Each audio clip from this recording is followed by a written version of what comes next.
ஜாதி அரசியலை வந்து துரை வைகோ கையில் எடுக்கிறாருங்கிறாங்க. இயக்குனர் ரஞ்சித்தை பற்றி ஒரு சரியான மதிப்பீடுல அவருக்கு இல்லை. அவர் இளைஞர்களை தவறான பாதையில் கொண்டு போறாரு. அவர் ஜாதி வெறியை தோன்றாரு. அவர்லாம் இந்த சமூகத்தில் இருப்பதற்கு தகுதியற்றவர்கள் சொல்லி துரை என்கிட்ட பேசுறாரு. பெரியாரையும் பெருமாளையும் ஒரே நேர்கோட்டில் வச்சு தான் பார்க்குறேன்னு சொல்லி துரை வைகோ வந்து ஒரு அரசியலை முன்னெடுக்கிறாரு. இதை எப்படி பார்த்தீங்க? இது வலதுசாரி சிந்தனை. அவர் திராவிட இயக்க ஐடியாலஜிஸ் கொஞ்சம் கூட கிடையாது. பிஜேபியோடய ஒரு அலைன்ஸ் பேசிட்டு இருக்காருங்கிற தகவல்லாம் வெளியே வர்றதுலாம் சார். சொன்னது நீயும் நானும் இல்லை சார். இந்தியாவுடைய பொறுப்புமிக்க அமைச்சர் எல்முருகன் அவர் சொல்றாரு. இபிஎஸும் சொல்றாரு ஒரு கட்சி வந்து எங்களோட ஒரு பெரிய கட்சி வரப்போகுது வந்துட்டு இருக்குது அப்படின்னு சொல்றாங்க. நெருப்பு இல்லாமல் புகையாது. துரை வைகோ உங்க மேல வைக்கிற அதிகபட்சமான குற்றச்சாட்டு கட்சிக்காக நிக்கிறேன்னு சொல்ல மல்லை சேர்த்தியா, கட்சி முடிவெடுத்து நீக்கப்பட்டவர்களோட ஏன் வந்து இத்தனை வருஷமா தொடர்புல இருக்கணும், அது கட்சிக்கு செய்த துரோகம் இல்லையாங்க? கோடு போட்டு நிற்க சொன்னா சீதை எங்க நிக்கல, சீதை எங்க நின்றிருந்தால் ராமன் கதை இல்லை என்று இது வைகோவுக்கு பொருந்தும். திமுகவிலிருந்து தலைவர் வைகோ 1993 அடிப்படை உறுப்பிலிருந்து தூக்கி வீசப்படுறாரு. அவரிடம் யாரும் தொடர்பு கொள்ளக்கூடாது, நீக்கப்பட்டவர்களுடைய தொடர்பு வைக்கக்கூடாதுன்னு எல்லாம் ஒதுங்கிருந்தாங்கன்னா இன்றைக்கு தலைவர் என்ற அடையாளம் வந்திருக்குமா, பொதுச் செயலாளர் என்ற மகுடம் வந்துடுமா?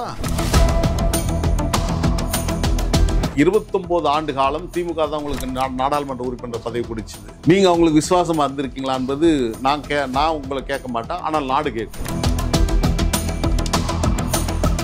துரை வைகோட காம்ப்ரமைஸ் வரைக்கும் போயாச்சு. வைகோவே வந்து ஸ்டேஜில் அனௌன்ஸ் பண்ணியாச்சு. நீங்கள் வந்து கட்சிக்காக வந்து உறுதியாக நிற்கிறேன்னு சொல்கிறீங்க. துரை வைகோ உங்கள் மேலே வைக்கிற அதிகபட்சமான குற்றச்சாட்டு கட்சிக்காக நிற்கிறேன்னு சொல்ல மல்லை சேர்த்தியா, தலைவரால் நீக்கப்பட்டவர்கள் கட்சி முடிவெடுத்து நீக்கப்பட்டவர்களோட ஏன் வந்து இத்தனை வருஷமாக தொடர்பில் இருக்கணும், அது கட்சிக்கு செய்கிற துரோகம் இல்லையாங்க? அது என்னன்னா சார், ஒரு திரைப்பட பாடல் தான் வரும். கோடு போட்டு நிற்க சொன்னால் சீதை எங்கு நிற்கல, சீதை என்று நின்றிருந்தால் ராமன் கதை இல்லையே அப்படின்னு ஒரு சொல்லாடல். கோடு போட்டு நிற்க சொன்னால் சீதை எங்கே நிற்கல, சீதை எங்கே நின்றிருந்தால் ராமன் கதை இல்லை என்று இது வைகோவுக்கு பொருந்தும். திமுகவிலிருந்து தலைவர் வைகோ 1993 அடிப்படை உறுப்பிலிருந்து தூக்கி வீசப்படுறாரு. அவரிடம் யாரும் தொடர்பு கொள்ளக்கூடாது. சொன்னதுக்கு பின்னால் தான் லட்சக்கணக்கான தொண்டர்கள் அவர் பின்னால் திமுக தலைமையினுடைய கட்டளை மீறி உங்களோட தொடர்பு வச்சாங்க. நீக்கப்பட்டவர்களுடைய தொடர்பு வைக்கக்கூடாதுன்னு எல்லாம் ஒதுங்கிருந்தாங்கன்னா இன்றைக்கு தலைவர் என்ற அடையாளம் வந்திருக்குமா, பொதுச் செயலாளர் என்ற மகுடம் வந்திருக்குமா? இன்றைக்கு திமுகவில் நீங்கள் இன்னைக்கு உங்களுடைய 30 ஆண்டுகள் 3 மாதம் நாடாளுமன்றத்தினுடைய சிறப்புகள் இன்றையோடு நிறைவு பெறுகிறது. ஆனால் 29 ஆண்டு காலம் திமுக தான் உங்களுக்கு நாடாளுமன்ற உறுப்பினர் பதவி கொடுத்தது. நீங்கள் அவங்களுக்கு விசுவாசமாக இருந்திருக்கீங்களா என்பது நான் உங்களை கேட்க மாட்டேன், ஆனால் நாடு கேட்கும். நீங்கள் 28 ஆண்டுகள் தான் இந்த கட்சியில் இருந்தீங்க. நான் 32 ஆண்டு காலம் உங்களோட சீனியராக நாங்கள் உங்கள் கட்சியில் இருந்திருக்கோம். நீங்கள் உருவாக்கின கட்சியில் எங்களை நீங்கள் எந்த இடத்துல வச்சு பார்த்துறீங்க? திமுக அவங்களை 3 முறை அப்போது நாடாளுமன்ற உறுப்பினர் ஆக்கியிருக்கிறது. 5 ஆண்டுகள் குருவிக்குளம் சேர்மன் ஆக்கியிருந்தது. அப்போது திமுகவிலிருந்து நீக்கப்பட்ட உங்கள் மீது நாங்கள்லாம் தொடர்பு கொள்ளாமல் இருந்திருந்தால் என்ன நடக்கும்? நான் யாரிடம் எப்பொழுதும் நான் அழைச்சி யார்கிட்டையும் பேச மாட்டேன். பொது வாழ்க்கை என்பது சிலருடைய கவலையை, கண்ணீரை, அவருடைய குறைகளை கேட்கணும். நான் எந்த ஃபோன் வந்தாலும் எடுப்பேன். துரை மாதிரி வாட்ஸ்அப்பில் மட்டும் பேசுகிறவங்க கிடையாது. இந்த ஃபோன் மட்டும் தான் அட்டன் பண்ணுன்றதெல்லாம் கிடையாது. எந்த அழைப்பு வந்தாலும் பேசுவேன். ஆனால் எந்த அழைப்பு நீங்கள் சொன்ன மாதிரி நான் கருத்தியல் ரீதியாக நான் மாறுபடலை, கருத்தியல் ரீதியாக நான் மாற்று சித்தாந்தம் கொள்ள. அவர்கள் நான் என் மதிமுகவுடைய கொள்கை நிலை கொண்டு வர நான் முயற்சி செய்திருக்கிறேன். அதற்காக அவங்க விலகி போனாங்கன்னு நான் விலகி போனேன்னா உங்கள் கூட தான், உங்கள் காலநிலையில் தானே சார் இருக்கிறேன். குற்றச்சாட்டு வரலாமா? 1000 இருந்தாலும் என் கூட இருக்கிறார் சார் அப்படின்னு சொல்லலாம்ல. இதனால் பல பேர் விலகணும்னு நினைச்ச போது கூட உடனடியாக தலைவர் சொல்லி அவங்கள கன்வின்ஸ் பண்ணுங்க அப்படின்னு பேசுவார், தடுத்து நிறுத்தி. அப்போ இந்த இயக்க நலன் சார்ந்து தான் நாங்கள் இருந்திருக்கிறோம். அப்போ திடீர்னு ஒரு குற்றச்சாட்டு, இது மாதிரி அவர்கிட்ட பேசுகிறார், இவர்கிட்ட பேசுகிறாரு அப்படின்ட்டு. நான் கேட்குறேன், அண்ணன் கலைப்புலி தானு கட்சிக்கு அவர் தான் இடம் கொடுத்தார் முதலாக.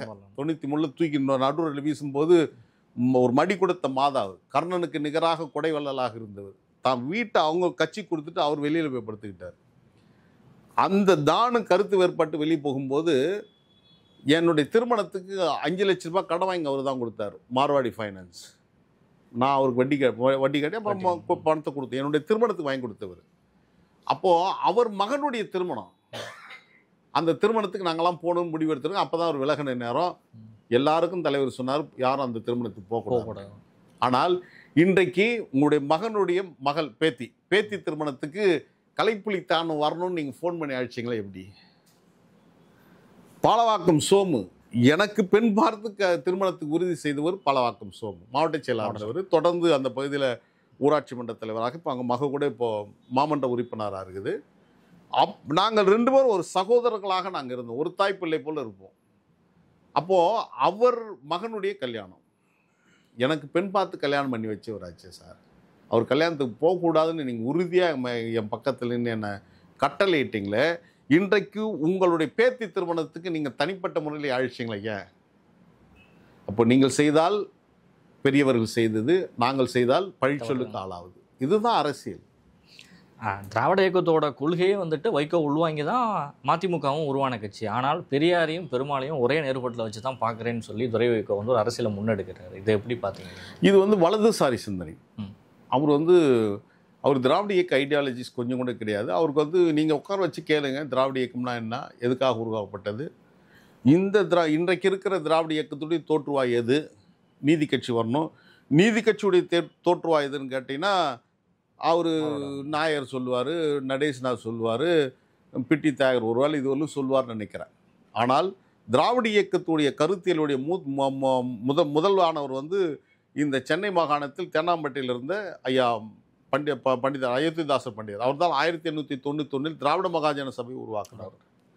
இன்றைக்கு இருக்கிற திராவிட முன்னேற்றத்துடைய வேர்ச்சொல் எங்கே இருந்ததுன்னா பிரான்சில் இருக்கிற ரேட்டிக்கல் பார்ட்டி தான் பிராமணர் வாழ்க, பிராமணர் ஒற்றுமை, அல்லாதவர் ஒற்றுமை ஒழுங்க சொல்லி அவங்க தான் போட்டது ரேட்டிக்கல் பார்ட்டி. அந்த ரேப்ளிகேட் பார்ட்டியோட ரிப்ளிகா தான் திராவிட இயக்கம். அப்போது இந்த திராவிட இயக்க சித்தாந்தங்களை அவர் உள்வாங்கலை. எனவே தான் இப்போ கூட பேட்டி கேட்கும்போது அவர் வைத்த 2 நிபந்தனை. நான் பெரிய ஆள் இல்லை, ஆனால் அவர் சொன்னார் மல்லை சத்யா பற்றி கேள்வி கேட்கக்கூடாது, ரொம்ப ஸ்ட்ரிக்டான உத்தரவு இது. அடுத்த உத்தரவு அவர் சொன்னது அமித்ஷா பற்றியும் மோடி பற்றியும் நீங்கள் கேள்வி கேட்கக்கூடாது. அமித்ஷாவும் மோடியும் விமர்சிக்காமல் எப்படி சார் தமிழ்நாட்டு அரசியல் நீ பண்ணிடுவீங்க? எப்படி இன்டர்வியூ நடத்த முடியும்னு எனக்கு தெரியல. இல்லை, அது நின்னே போச்சு. அப்போது இந்த அரசியலை உள்வாங்காமல் நீ இந்த மண்ணில் என்னென்ன பிரச்சனை இருக்குன்னு கொஞ்ச நேரம் யோசிங்க. எதற்கெல்லாம் தலைவர் போராடி இருக்கிறார், எதற்கெல்லாம் தலைவர் போராட நாங்கள் போய் போராடி இருக்கிறோம். இன்னைக்கு உங்களுக்கு வந்து ஈழத்தமிழ்லாம் கசக்குது. ஈழத்தமிழுடைய வரலாற்றை இப்போ ஏன் பேசுறீங்க? பிரபாகரன் பற்றி ஏன் இங்கே பேசுறீங்க? இப்போ அவர் இருக்கும்போது சரி, இப்போ பேசாதீங்கன்னு அப்பாவுக்கு உத்தரவு. பேனரில் அவருடைய படம் ஏன் போடுறீங்க பிரபாகரன் படத்தை? இதெல்லாம் அரசியல் விமர்சனங்கள் வருது. அந்த அடையாளம் தான் மதிமுக என்பதே இவருக்குன்னு தெரியாது. அப்போது இந்த விஷயங்கள்ல இருந்து அவர் வந்து ரொம்ப விலகி போய் பிஜேபியோட ஒரு அலைன்ஸ் பேசிட்டு இருக்காருங்கிற தகவல்லாம் வெளிவரதெல்லாம் சார் சொன்னது நீயும் நானும் இல்லை சார். இந்தியாவுடைய பொறுப்புமிக்க அமைச்சர் எல் முருகன் அவர் சொல்றாரு, திமுக கூட்டணியில் இருக்கிற அடல் பிகாரி வாஜ்பாய் அமைச்சரவையில் பங்கேற்ற ஒரு கட்சி எங்களுடன் பேசி கொண்டிருக்கிறது. அது யாரு? விசிகாவா அல்லது 2 கம்யூனிஸ்டா அல்லது மனிதநேய மக்கள் கட்சியா, காங்கிரஸா? எந்த கட்சி இருக்குது? ஒரே கட்சி மதிமுக. அடுத்து பாஜகவுடைய சட்டமன்ற உறுப்பினர், அந்த கட்சியுடைய மாநில தலைவர், அவரும் அதே வார்த்தையும் பத்திரிகைகளுக்கும் ஊடகத்துக்கும் சொல்றாரு. அந்த ஒரே கட்சி யாரு? இபிஎஸும் சொல்றாரு ஒரு கட்சி வந்து எங்களோட ஒரு பெரிய கட்சி வரப்போகுது வந்துட்டு அப்படின்னு சொல்றாங்க.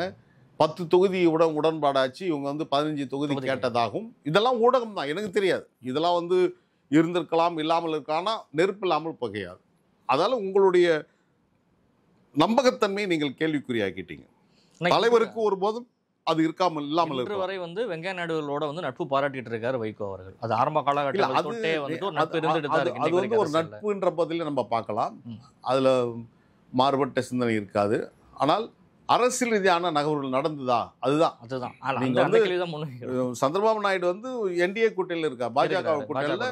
பாஜக அல்லாத 2 தலைவரும் நிதிஷ்குமாரும் சந்திரபாபு நாயுடு தான். இவங்க மூலமாக தான் பேச்சு நடக்கிறதுன்னு சொல்லி பரவலாக பேசுகிறாங்க. அது விலக்கு வேண்டிய கடமை உங்களுக்கு தான் இருக்குது. மத்திய அமைச்சர் ஆசை இருக்குது அவருக்கு, துரை வைகோவுக்கு. அவர் அந்த கடைசியாக நிர்வாக கூட்டத்தை அவர் பேசும்போது இது மாதிரி ஒரு பத்திரிகையில் வந்து நான் மத்திய அமைச்சராக போகிறேன்னு சொல்லி சொன்னாங்க. ஒரே சிரிப்பு, ஒரு மகிழ்ச்சி, ஒரே கைத்தட்டல் அங்கே உள்ள அவங்க ஆட்கள், ஒரே விசிலு அவர் மத்திய அமைச்சர் ஆகிடுவார் அப்படின்ட்டு. அப்போ அவர் சொன்னார், இது மாதிரி பல பேர் என்ன இதுவரையிலும் என்கிட்ட தொடர்பு கொள்ளாத என்னுடைய உறவுகள், என்னுடைய பழைய நண்பர்கள், கட்சிக்காரெலாம் வாழ்த்து சொன்னாங்க, ரொம்ப மகிழ்ச்சியாக இருந்தது, அப்படி ஒன்று நடந்துருச்சுன்னா அப்படின்ற மாதிரி அவருக்கு அந்த எண்ணங்கள் வந்துடுது. அப்பாவுக்கு அந்த எண்ணம் இல்லை, கிடையாது. அவர் மகன்களை மறுதளித்த மகத்தான தலைவர், அவர் கொள்கைக்காக வாழ்ந்த அந்த தலைவர். ஆனால் உங்களுக்கு அந்த எண்ணம் இல்லை. நீங்கள் மத்திய அமைச்சர் ஆகணும்னு நினைக்கிறீங்க. அதை நோக்கிய நகரத்தில் நடத்திங்க நல்லா அவங்க நீங்கள் மத்திய அமைச்சராகி திராவிட இயக்கத்துக்கு நீங்கள் எப்படி பாதுகாப்புன்னு நாங்களும் பார்த்து தான் இருக்க போகிறோம். நாங்கள் இருப்போம் உங்களுடைய அரசியல் நகரை பார்ப்பறதுக்கு. ஜாதி அரசியலை வந்து துரை வைகோ கையில் எடுக்கிறாருங்கிறாங்க. கட்டபொம்மனுடைய அந்த சிலைக்கு வந்து யாருமே மாலை போட்டு திரும்ப வந்தால் வந்து அரசியலில் வந்துட்டு பதவி கிடைக்காது, பதவி நீடிக்காதுங்கிற ஒரு இது இருக்கிறப்ப வந்து அதெல்லாம் நான் உடச்சிட்டு போய் பண்ணுறேன்னு சொல்கிறாரு. மதுரையில் மன்னர்வளால் திருமல நாயக்கர் சிலைக்கு வந்து மாலை போடுறாரு. இதெல்லாம் துரை வைகோ இது வரைக்கும் வைகோ செய்யாத ஒரு சில, கட்டபொம்மன் இதுக்கு வைகோ போயிருக்காரு, ஆனால் வைகோ செய்யாத ஒரு சில விஷயங்களை வந்துட்டு நீ துரை வைகோ வந்து முன்னெடுக்கிறாரு. அந்த கட்சியும் வந்துட்டு ஆதரவு கொடுக்குது. இது எப்படி பார்க்குறேன்? இல்லை, திருமலை நாயக்கருடைய சிலைக்கு அவர் போய் மாலை அணிவித்தார் அப்படின்றது தான் விமர்சனத்துக்குள்ளாக்கப்பட்டது. இதுவரையிலும் இல்லாத வைகோ பண்ணதில்லை இது வரைக்கும், அவர் போனது கிடையாது. ஆமாம், அது போனதில்லை. தலைவர் போக மாட்டார். தலைவர் வந்து அதில் அந்த விஷயங்கள் பல விஷயங்கள் ரொம்ப எச்சரிக்கையாக இருப்பார். அதே போல் அவங்க ஒரு சமூகம் சார்ந்த பேரணியெல்லாம் பங்கேற்க மாட்டார். ஆனால் இவர் அந்த பேரணியில் போய் பங்கேற்கிறது போகிறது வரதெல்லாம் நடந்துருக்குது. நான் என்ன சொல்கிறேன்னா, ஒரு ஜாதி வெறி இருக்கக்கூடாது, ஜாதி உணர்வு இருக்கலாம். நம்ம விரும்பியோ விரும்பாமலோ அந்த சமூகத்தில் பிறந்துட்டோம். அந்த சமூகத்தின் உயர்வுக்காக நம்மளால் முடிஞ்ச வரையிலும் போராடணும். அதுக்காக நம்ம கை கொடுப்பது, தூக்கி விடுவதில் மாற்றம் இல்லை. ஆனால் வெளிப்படைத்தன்மை, நீங்கள் ஒரு அரசியல் கட்சிக்கு வந்துட்டு நீங்கள் அதை பண்ணக்கூடாது. நீங்கள் அதை நீங்கள் தனி மனிதனாக இருந்து செய்யலாம், அல்லது அந்த அமைப்போடு சேர்ந்து நீங்கள் பணியாற்றலாம். ஒரு திராவிட இயக்க ஐடியாலஜியில் இருக்கும்போது நீங்கள் அதுக்குள்ளே போகக்கூடாது. இங்கே எங்கே இந்த புள்ளி வருது அப்படின்போது, இந்த விவாதங்கள் வரும்போது இதுக்கு சத்யா தான் காரணம் அப்படின்னாரு. நீங்கள் திருமல நாயக்கர் சிலைக்கு மாலை போட்டதுக்கு சத்யா காரணம் இல்லை, ஆனால் அது விமர்சிக்கப்படுகிற போது சத்யா தான் காரணம். நீங்கள் அந்த பேரணியில் பங்கேற்றதுக்கு நான் காரணம் இல்லை, ஆனால் விமர்சிக்கப்படுகின்ற போது நான் காரணம் சொல்கிறீங்க. இப்போ என்ன ஆகுது, இந்த இடத்துல வந்து அவங்க தோழர்கள் எங்கே எடுத்து வந்து பொறுத்துறாங்க அப்படின்னா, பகுஜன் சமாஜ் பார்ட்டியோட தலைவர் ஆம்ஸ்டாங், அவருக்கும் எனக்கு நிறைய நண்பர்களாக நாங்கள் இருந்திருக்கிறோம். இந்த சென்னை மண்டலத்தில் பல்வேறு நிகழ்வுகளில் பங்கேற்கிறோம். இணைந்து பல திருமணங்கள் இதெல்லாம் நாங்கள் போயிருக்கிறோம். அவர் படுகொலை செய்யப்பட்டார். நண்பர் என்ற பட்சத்தில், ஒரு கட்சியுடைய தலைவர் என்ற பட்சத்தில் மதிமுக போகல, ஆனால் நான் மட்டும் தான் போனேன். நான் போயிட்டு எங்கள் பகுதி செயலாளர் குளத்தூர் ஞானம் அவர் வீட்டில் இருக்கிறேன், உடல் வரல. அப்போ ஏன் லேட் ஆகிட்டே இருக்கும்போது, அப்போது மதிய உணவும் ஒரு ஞான வீட்டில் தான் சாப்பிட்றோம். சாப்பிட்டு முடிச்ச பிறகு கேட்டால் இன்னும் உடல் மருத்துவமனையில் போராட்டம் நடந்துட்டு இருக்குது அப்படின்னு. சரி, அங்கே போனேன், எனக்கு அடுத்த நிகழ்ச்சி இருக்குதுன்றதால மருத்துவமனைக்கு போனேன். மருத்துவமனைக்கு போயிட்டு அந்த உடல் இருக்கிறத பார்த்துட்டு நான் வெளியே வருகின்ற போது, சென்னை மண்டலத்தில் நமக்கு தெரிந்த பரிச்சயமான பல ஆளுமைகள் ஒரு பக்கத்தில் நிற்கிறாங்க. அதில் புகழ்பெற்ற திரைப்பட இயக்குனர் சகோதரர் ப. ரஞ்சித் அவர் நிற்கிறாரு, மாரி செல்வராஜ் நிற்கிறாரு, திருமுருகன் காந்தி நிற்கிறாரு, நம்ம புகழேந்தி நிற்கிறார், நம்ம ஸ்டெர்லைட் ஆலை அணு உலைக்கு எதிராக போகிறார், அவங்க நிற்கிறாங்க. நான் வரும்போது அவங்கள பார்க்காம நான் வர முடியாது. அவங்கள பார்த்து நான் கை கொடுத்து பேசிட்டு இது சம்மந்தமாக அவங்க பேசிட்டு நான் வெளியே வரும்போது அது புகைப்படம் எடுத்தோம். சரி, நண்பர்களோடு எடுத்தோம். அதுக்கப்புறம் பேட்டி கொடுத்தது. அது வந்து நான் என்னுடைய சமூக வலையத்தில் போடுறேன். சமூக வலையத்தில் போடுகின்ற போது இது மாதிரி இறந்துட்டார் ஒரு ஆற்றலாளர், அவர் பற்றி சிறப்புகள்லாம் சொல்லிவிட்டு அதை நான் அவருக்கு என்னுடைய அஞ்சலி செலுத்தினேன் அப்படின்னு சொல்லி போட்டேன். அடுத்த 2 நாளில் சிவகாசியிலிருந்து மாவட்ட மாணவரணி அமைப்பாளர், பாஜகவுடைய மாணவரணி அமைப்பாளர், அல்லது வேறு சித்தாந்தம் கொண்ட மாணவரணி அமைப்பாளர், மதிமுகவுடைய மாணவரணி அமைப்பாளர் ஒரு தம்பி, அவர் ஒரு ஆள் அண்ணாவோட இருக்கலாம், எனக்கு தெரியல, அவர் யாருன்னு நான் பார்த்ததில்லை. அவர் அந்த கையில் அந்த சிவப்பு கருப்பு கொடி கட்டிட்டு அந்த இதில் வந்து அவரோட முகநூலில் போடுறாரு, இவங்க நின்னா சமூக நீதி, எங்கள் துறை போனால் ஜாதிய பரவியான்னு அவர் போடுறாரு. நான் என்ன சொல்கிறேன்னா, நான் மட்டும் என் படத்தை மட்டும் நீங்கள் போட்டிங்கன்னா கூட உங்களுக்கு கேட்பதற்கு அதிகாரம் இருக்குது. ஏன்னா மதிமுகவில் பொறுப்பில் இருக்கும் அதிக கேள்விக்குட்பட்டவர்கள். நீங்கள் கேட்கலாம், நான் ஏன் அப்படி பண்ணீங்கன்னு எங்கிட்ட கேட்கணும். ஆனால் சமூகம் தூக்கி சுமக்கின்ற பாராட்டுக்குரிய பெருமைக்குரிய மனிதர்கள் பக்கத்தில் நான் நின்று இருக்கிறேன். அவங்க மேலே 1000 கருத்து வேறுபாடுகள் இருக்கலாம். ஆனால் அவர்கிட்ட போய் நீ ஏன் அப்படி நின்னீங்க, இது ஜாதிய பார்வை இல்லையா அப்படின்னு சொல்லி நீங்கள் கேட்குறீங்க. திருமுருகன் காந்திக்கு அந்த பார்வை இருக்கிறதா, அல்லது அண்ணன் சுப உதயகுமார் புகழேந்திர உதயகுமாருக்கு அந்த பார்வை இருக்கிறதா? இப்போ இந்த 2 பேர் கட்டங்க இருக்குது. இப்போது அது குறித்து நான் சமூக வலைத்தளத்தில் போடுறேன், இது மாதிரி நடக்குது. இந்த பதிவு போட்டது வந்து பாஜக இல்லை, அல்லது எதிர்கருத்தில் கொண்டிருக்கின்ற மற்றவங்க அல்ல, திராவிட இயக்கத்தில் சமூக நீதி பார்வை கொண்டிருக்கின்ற சுயமரியாதை இயக்கம் கொண்டிருக்கின்ற இந்த கட்சியில் தான் இப்படி ஒரு பதிவு வந்திருக்குது. நாட்டு மக்கள் நீங்கள் முடிவெடுங்கன்னு நான் சொல்லி போடுறேன். நீங்கள் உடனே என்ன பண்ணியிருக்கணும், அவனை கூப்பிட்டு கண்டிச்சிருக்கணும், இல்லை அந்த பதிவு நீக்க சொல்லியிருக்கணும். சொல்லிடுங்க. ஆனால் மாறாக துரை போகும்போது அவர் பாராட்டுறாரு, கை கொடுக்குறாரு, துண்டு போடுறாங்க, அவர் பிறந்தநாள் விழாக்கெல்லாம் பயங்கரமாக கொண்டாடுறாங்க. ஆனால் இது வந்து அந்த தம்பி போடலைன்றது எனக்கு எப்போ தெரியும் அப்படின்னா, இந்த சமரசம் முடிஞ்சது இல்லை. சமரசம் முடிஞ்ச நாள் ஒரு நாள் மறுநாள் நீங்கள் வந்து வீட்டுக்கு வாங்க, நம்ம 2 பேர் தனியாக பேசலாம்னு துரை என்னை கூப்பிட்றாரு. சொன்னபோது தலைவருக்கு கூட நீங்கள் வருவது தெரியக்கூடாது அப்படின்ட்டார். நான் இது வரலும் தலைவருடைய நகர்வு எதுவும் இல்லாமல் நான் போக மாட்டேன். ஆனால் தலைவருக்கு கூட தெரியாமல் நீங்கள் வரணுன்னார். ஆனால் இன்றைக்கி ஊர் ஃபுல்லாக நம்ம சந்தித்தது அவர் தான் சொல்கிறாங்க, அவர் சார்ந்தவங்க சொல்கிறாங்க. இப்போ அங்கே பேசுகின்ற போது 2 பேருக்குமான கருத்து வேறுபாடுகள் எங்கே வந்ததுன்ற போது இந்த செய்தியை நான் பதிவு பண்ணும்போது இயக்குனர் ரஞ்சித்தை பற்றி ஒரு சரியான மதிப்பீடில் அவருக்கு இல்லை. அவர் வந்து இளைஞர்களை தவறான பாதையில் கொண்டு போகிறாரு, அவர் ஜாதி வெறியை தோன்றாரு, அவர்லாம் இந்த சமூகத்தில் இருப்பதற்கு தகுதியற்றவர்கள் சொல்லி துரை என்கிட்ட பேசுகிறார். அப்போது அந்த மாணவரணி தம்பி போட்டது வந்து அவனுடைய கருத்து அல்ல, துரை சொல்லி தான் அவர் போட்டுக்கிறார். இது தெரியுது. அதே போல தான் இன்னொரு பதிவு. எப்போவோ ஒரு நாள் ஒரு தம்பி ஒரு 6-7 வருஷத்துக்கு முன்னே தந்தை பெரியார், பேரறிஞர் அண்ணா, தலைவர் வைகோ, மல்லை சத்யான்னு ஒரு படத்தை போட்டு அவன் ரொம்ப நாள் சோஷியல் மீடியாவில் சுற்றிட்டு இருக்குது. அதை இப்போ எடுத்து அவர் வழக்கறிஞர் வேறு கும்பகோணத்தில் இருக்க. இப்போ நாள்தோறும் குடிச்சிட்டு வாந்தி எடுத்துனுக்கிறார்.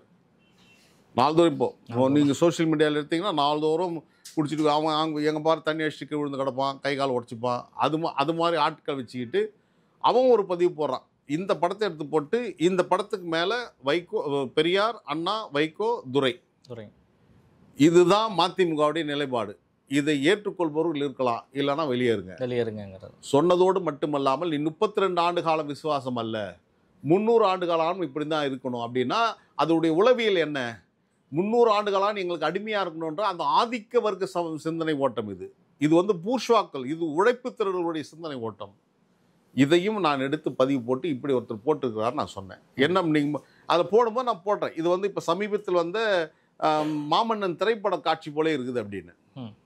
மாமன்னன் திரைப்படத்தில் தான் இந்த ஒடுக்கப்பட்டத்திலிருந்து யாரும் வந்துடக்கூடாது அப்படின்ற ஒரு நிலைப்பாடுகள்லாம் இருக்குன்றதை நான் போடுறேன். இப்போ விமர்சனத்தை நான் வைக்கின்ற போது கட்சி என்ன செஞ்சுருக்கணும்? கட்சியோட துணை பொதுச் செயலாளராக அல்லது குறைந்தபட்சம் அந்த பொது வாழ்க்கைக்கான தகுதி கூட இல்லாமல் குடிச்சிட்டு ரோட்டில் விழுந்து கடவுள்னு நீங்கள் பக்கத்தில் நிற்பீங்களா? அப்போது அவனுக்கு ஆதரவாக தான் இன்னும் நீங்கள் நிற்கிறீங்க. அவன் மேலே நடவடிக்கை எடுத்துருக்கணும். ஆனால் மாறா இன்னைக்கு கடைசியானது 22ஆம் பொதுக்குழுக்கு அவர் வரார். அடுத்த ஒரு வாரத்தில் நடக்கின்ற நிர்வாகிகள் கூட்டம் தாயத்தில் வந்து அவர் சேர் போட்டு உட்கார வச்சிருக்கீங்க. அப்போ நோக்கம் என்ன? என்னை காயப்படுத்தணும், என்னை புண்படுத்தணும், என்னை அவமதிக்கணும், என்னை அலட்சியப்படுத்தணும் தான் அதோட நோக்கம்.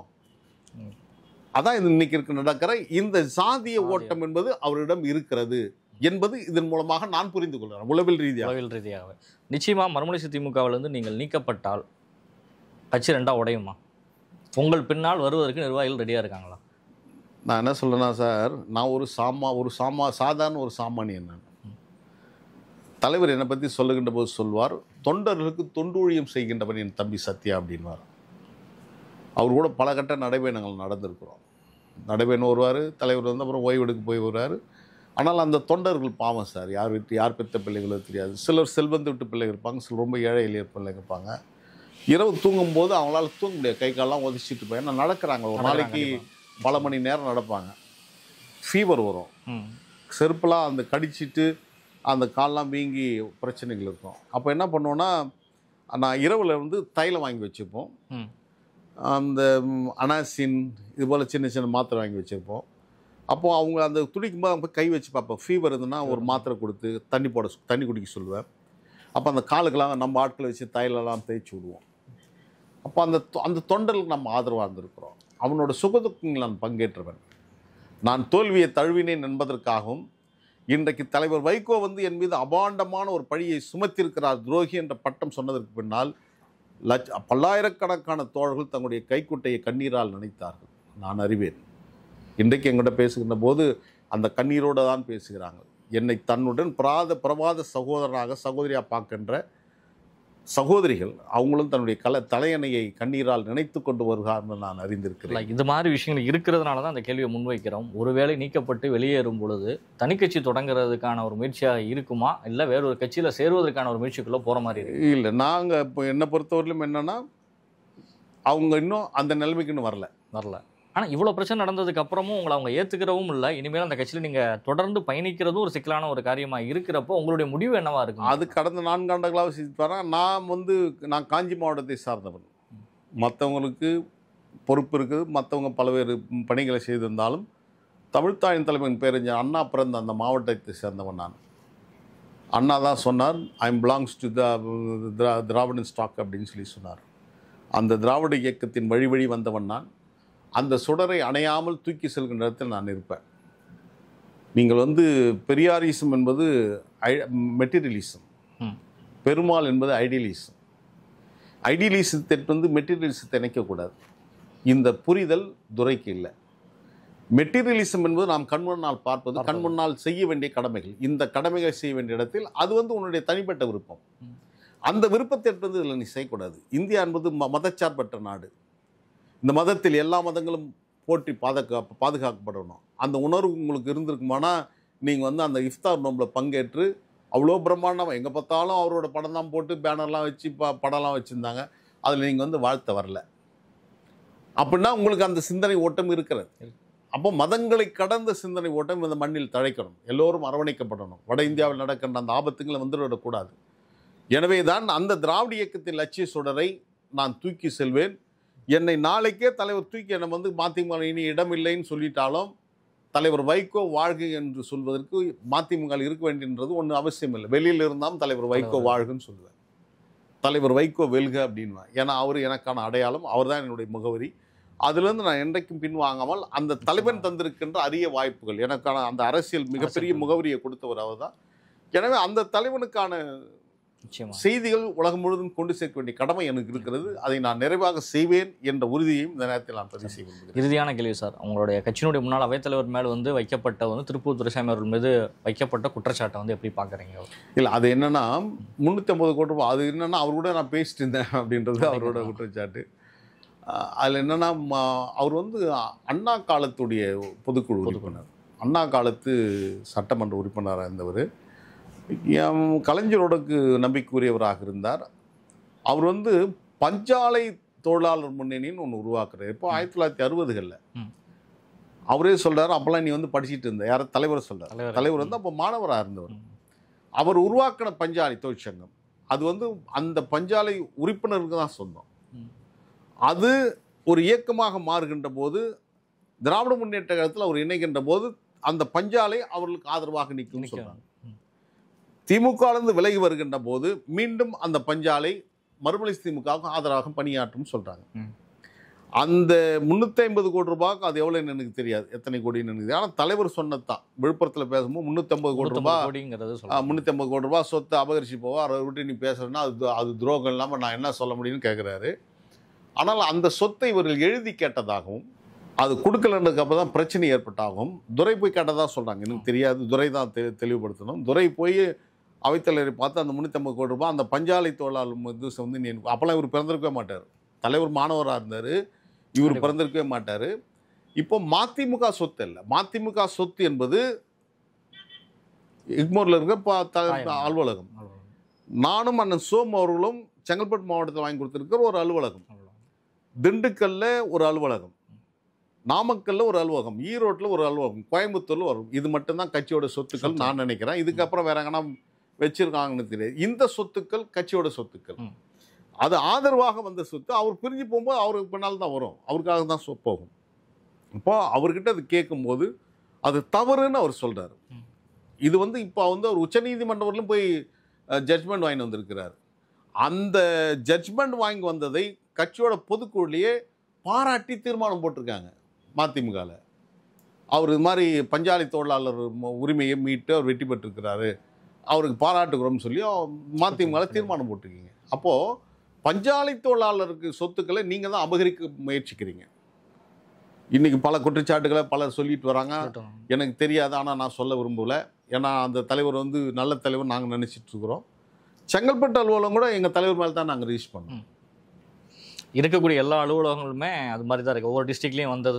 ஆமாம், இப்போ நாங்கள் அப்போ நாங்கள் கூட நினச்சிருக்கலாம், எங்கள் மாவட்ட செயலர் பாலவாக்கம் சோமு, அவர் மாவட்ட அலுவலகம் தானே.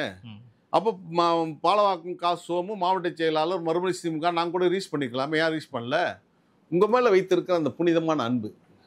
ஒரு பெரிய ஒரு பாராளுமன்ற ஷெட் போட்டு பிரம்மாண்டமாக நாங்கள் கூட்டத்தை நடத்தினோம். அங்கே பாராட்டு விழா, முப்பெரும் விழா, நிதியளிப்பு கூட்டம், அலுவலகம் திறப்பு விழா, இப்படிலாம் பல்வேறு நிகழ்ச்சி நடத்தினோம். அதற்கு பின்னால் 2009 நாடாளுமன்ற சீட்டு வந்து எனக்கு கிடைக்குன்னு ஒரு நட்பாசை நம்ம தோழர்களுக்கு இருந்தது. நான் விரும்பப்படுறேன். நான் பாராளுமன்றத்தில் போய் பர்ஃபார்ம் பண்ணணும்னு நினைக்கிறோம், சட்டமன்றத்தில் போய் பர்ஃபார்ம் பண்ணணும்னு நினைக்கிறோம். அதுக்கு வாய்ப்பு கிடைக்காம போது எங்கள் மாமனார் வந்து அது குறித்து தலைவர்கிட்ட கொஞ்சம் வருத்தப்பட்டுறாரு. எங்கள் மறுப்பிள்ளைக்கு ஏன் நீங்கள் சீட் வாங்கி கொடுக்க மாட்டீங்க? 2009 வந்து பார்ட்டி ஆஃபீஸில் வந்து கேட்டார். அது எனக்கே கவலையாக இருந்தது. அவருக்கு நான் தண்டனை கொடுக்க முடியாது. எங்கள் தலைவர்கிட்ட நான் வருத்தம் கேட்டேன். இது நடந்த இப்போ 2009. இன்னைக்கு இன்னும் ஆண்டு 16 வருஷத்துக்கு மேலே 16 ஆண்டுகள். இன்ன வரையிலும் அந்த வீட்டுக்கு நான் போனவன் இல்லை சார். 16 ஆண்டுகள் சார். தலைவனா, கட்சியா, குடும்பமானா எனக்கு என் தலைவனும் என் கட்சி தான் எனக்கு முக்கியம் அப்படின்னு 3 முறை தான் அந்த வீட்டுக்கு போயிருக்கேன். தவிர்க்க முடியாத ஒன்று, எங்கள் மாமியார் இறந்தபோது அதுக்கு முன்னாள் வரையிலும் எங்கள் வீட்டை தான் வச்சு அந்த அம்மாவுக்கு சிகிச்சை கொடுக்குறோம். நாங்கள் போக முடியாததுக்காக வீட்டில் எடுத்து வந்து சிகிச்சை கொடுத்தோம். அந்த கடைசி நிமிடங்களில் மரண தருவாயில் அந்த வீட்டுக்கு எடுத்து வச்சாங்க. அங்கே இறந்துட்டாங்கன்னு போது நான் தூத்துக்குடியில் கட்சிக்கார கல்யாணத்தில் இருக்கிறேன். நான் விமானத்தில் ஏறி இங்கே வந்து அந்த கல்யாணத்துக்கு சாவுக்கு மாலை போட்டு நான் ரோட்டில் உட்காந்துருந்தேன். அதுக்கப்புறம் என்னுடைய மாமனார் வந்து உடல் நலம் பாதிக்கப்பட்டு ரொம்ப கஷ்டமாக இருக்கிறான் போது வண்டி வச்சு வீட்டுக்கு எட்டுன்னு வந்தோம். மாமல்லபுரத்து எங்கள் வீட்டுக்கு பின்னால் ஒரு வீடு, அந்த வீட்டில் அவர் உட்கார வச்சு சிகிச்சை கொடுத்துருந்தோம். அங்கே தான் அவர் இறந்துட்டார். அந்த இறந்ததுக்கு பின்னால், நல்லடக்கத்துக்கு பின்னால் அந்த வீட்டில் போய் விளக்கேற்றணும் போது அப்போ போனேன். 3வது வந்து அந்த வீட்டில் அந்த இடத்த வந்து ஒரு வாடகை கொடுத்துருந்தாங்க. அந்த வாடகையில் இருந்தவங்க கொஞ்சம் பிரச்சனை பண்ணாங்க. இப்போ நான் போயிருக்கிறேன். 3 முறை தான். ஆனால் 16 ஆண்டுகள் சார். தலைவனா, கட்சியா, குடும்பமானா எனக்கு குடும்பம் முக்கியம் இல்லை, என் தலைவன் தான் முக்கியம், என் கட்சி தான் முக்கியம். நான் உங்களுக்கு பின்னால் ஓடி வந்து இந்த விசுவாசத்துக்கு நீங்கள் கொடுத்த வெகுமதி என்ன? துரோகி. தலைவர் வாழ்கன்னு தான் நான் சொல்லிட்டு போவேன். நாட்டு மக்கள் பார்க்குறாங்க. நீங்கள் சொல்லிட்டு இன்றைக்கி நாட்டு மக்கள் மத்தியில் ஒரு மிகப்பெரிய பழிச்சொலுக்கு நீங்கள் தான் ஆளாயிருக்கீங்க. நான் குற்றமற்றவன் என்பது நாடு உணர்ந்துருச்சு. நீங்கள் என்ன சொல்ல வரீங்கன்றது என்னால் உளவியல் ரீதியாக பார்க்கலாம். பிரபாகரனுக்கு எப்படி மாத்தையா அது போல் வைகோவுக்கு மல்லை சத்தியா நீங்கள் சொல்ல வருது மூலமாக என்ன சொல்ல வரீங்கன்னா, சர்வதேச சமூகத்துக்கு ஒரு செய்தி நீங்கள் வைக்கிறீங்க. ஏன்னா உலகம் முழுவதும் நான் போயிட்டு இருக்கிறேன். ஈழத்தமிழன் நான் நான் மதிமுக வருவதற்கு முன்பாக நான் ஈழத்தமிழுடன் பழகியவன். அந்த போராளி கூட எனக்கு பழக்கம் உண்டு. அவர்களுக்கு நீங்கள் ஒரு செக் வைக்கிறீங்க, இவனை தடுத்து நிறுத்தணுன்ட்டு. அதுக்கப்புறம் தலித்துன்னு ஒரு அடையாளத்தை வைக்கிறீங்க. வெகுஜன மக்கள் என்னை நேசிக்கிறாங்க, நாங்கள் ஜாதி கடந்து மதம் கடந்து நட்பு பாராட்டுகின்ற ஒரு இடத்தில் நாங்கள் இருக்கிறோம். அதுக்கு ஒரு அடையாளத்தை வைக்கிறீங்க, இவர் தான் அப்படின்ட்டு. அப்போது இந்த அரசியல்லாம் புரியாமல் இல்லை. உங்களோட இறுதி முயற்சி என்னவாக இருக்கின்றதும் என்னால் புரியும். உங்களுக்கு அந்த எண்ணம் இல்லாவிட்டாலும் உங்களை சொல்ல தூண்டியவருடைய எண்ணம் இதுவாகத்தான் இருக்கும். அது என்னன்னா, கோபித்துக் கொள்ளக்கூடாது தலைவர் வைகோ அவர்கள். என் மீது தண்டனை சொல்லிட்டீங்க, நான் வந்து குற்றவாளி நீங்கள் சொல்லிட்டீங்க. தண்டனை என்ன? மாத்தையாவுக்கு மரண தண்டனை நிறைவேற்றப்பட்டது, மல்லை சத்யாவுக்கு மரண தண்டனையா? நாடு பார்க்கும். அது காத்திருக்கிறது. ஏன்னா இப்போ வைகோ உங்களோட இல்லை, இனி வந்து அவர் உங்களோட பயணிப்பாருங்கிறதுக்கான ஒரு எந்த விதமான இதுவும் இல்லை. இப்போ நீங்கள் என்ன மனநிலை உங்களுக்கு? வைகோ இல்லை, இப்போ அரசியலில் வந்து வைகோவுக்கு 30 ஆண்டுகளுக்கு மேலே வந்து அரசியலில் வந்து தூணான்னா மல்லை சத்யா இப்போ வைகோவோட இல்லை. அது ஒரு கடினமான இலக்கு தான். எப்படி பெற்ற தாய் தந்தையுடன் நம்மளால் இருக்க முடியாமல், அவர்களுக்கு பணி செய்ய முடியாமல் தவிர்க்கிறோமோ. எங்கள் அம்மா இன்றைக்கும் எங்கள் கிராமத்தில் இருக்காங்க சார். 82 83 வயசு சார். அந்த அம்மாவுடைய கண்ணீர் சார், எவ்வளோ கண்ணீரை சுமந்திருப்பாங்க சார். எங்கள் உறவுகள் எவ்வளோ கண்ணீரை சுமந்து இருப்பாங்க சார். என்னை நேசிக்கின்றவர்கள் எவ்வளோ பெரிய கண்ணீரை சுமந்திருக்காங்க சார். அந்த தலைவனுக்கு ஒரு தன்னை அறியாமல் அந்த கோபத்தை எடுத்து வந்து வைக்கிறாங்களே. எனக்கு திருமணம் நடத்தி வச்சு ஒரு தலைவர் தான். அவர் தலைமையில் தான் என்னுடைய திருமணம் நடந்தது. எங்கள் வீட்டில் 5 திருமணம் நடத்தி வச்சார். எங்கள் அண்ணனுடைய மகன் திருமணம், எங்கள் இன்னொரு அண்ணனுடைய மகள் திருமணம், எங்கள் அக்காவுடைய மகன் திருமணம், இப்படி எங்கள் வீட்டில் 4-5 திருமணம் நடத்தி வச்சிருக்கிறாரு. ஒரு புனிதமான நட்புக்கு, ஒரு புனிதமான நேசத்திற்கு ஒரு முட்டிப்புள்ளி வைக்கின்ற விதத்தில் துரோகின்னு ஒரு பட்டத்தை கொடுத்துட்டீங்க. அதிலிருந்து தான் என்னால் வேதனை தாங்க முடியல. துடிக்கிறோம்னா அதுதான் காரணம். ஆனால் நீங்கள் இல்லாத அந்த உலகம் என்பது எனக்கு சவால் தான். ஆனால் நான் உங்களை கடலில் காப்பாற்றியவன். நான் கடலில் தடம் பார்த்தவன். நிலத்தில் தடம் பார்த்து அறியாமல் போகின்றவர்கள் நான் கடலில் தடம் பார்த்து அறிந்தவன். நீங்கள் என்னை தூக்கி கடலில் வீசிட்டீங்க, நீந்தி கரை சேர்வேன். நெருப்பு வளையத்தை உருவாக்கி இருக்கிறீர்கள், இதில் நான் வெற்றி பெறுவேன். நீங்கள் அதை பார்க்க வேண்டும், நானும் அதை உங்களுக்கு சொல்ல வேண்டும் உலகத்திற்கு என்பதை தான் என்னுடைய விருப்பமாக இப்பொழுது இருக்கிறது. எங்கே நீ நிராகரிக்கப்பட்டாயோ அந்த இடத்தில் நீ மறுதலிக்க முடியாத சக்தியாக நிற்க வேண்டும். நான் நிற்பேன் என்ற உறுதி எனக்கு இருக்கிற காரணம் என்பது எனக்கு நம்பிக்கை இருக்கிறது. துரைக்கு நம்பிக்கை இல்லாமல் போகலாம், ஆனால் எனக்கு நம்பிக்கை இருக்கு, நான் வெற்றி பெறுவேன் என்று. வெற்றி பெறுகின்ற காலத்தில் தலைவர் வைகோ அவர்கள் என்னை வாழ்த்த வேண்டும் என்பதுதான் இப்பொழுது என்னுடைய வேண்டுகோள். நிச்சயமாக சார், உங்களுடைய நேரங்களை ஒதுக்கி தினமணி டிஜிட்டலுடைய இந்த நேர்காணலுக்கு பல்வேறு விஷயங்களை வந்து நீங்கள் பகிர்ந்து கொண்டது, நிறைய விஷயங்கள் வந்து நம்ம பேசிட்டு இருக்கோம் சார். நன்றி சார். மிக்க மகிழ்ச்சி. இந்தியா டுடே தமிழ்நாட்டுடைய 15 இளம் தலைவர்களை தேர்வு செய்த போது அந்த ஒவ்வொரு தலைவர்களுக்கும் விருது கொடுத்த போது எனக்கு தினமணியுடைய நிர்வாக தலைவராக இருக்கிற ஐயா சௌதாலியா அவர்கள் தான் எனக்கு அந்த விருது கொடுத்தார். நான் மறக்கவில்லை. என்னுடைய வீட்டில் அந்த புகைப்படம் இருக்கிறது. எனவே அவருக்கும் என்னுடைய வணக்கம், நன்றி. உங்களுக்கும் என்னுடைய மகிழ்ச்சியை தெரிவித்துக் கொள்கிறேன். நன்றி. வணக்கம்.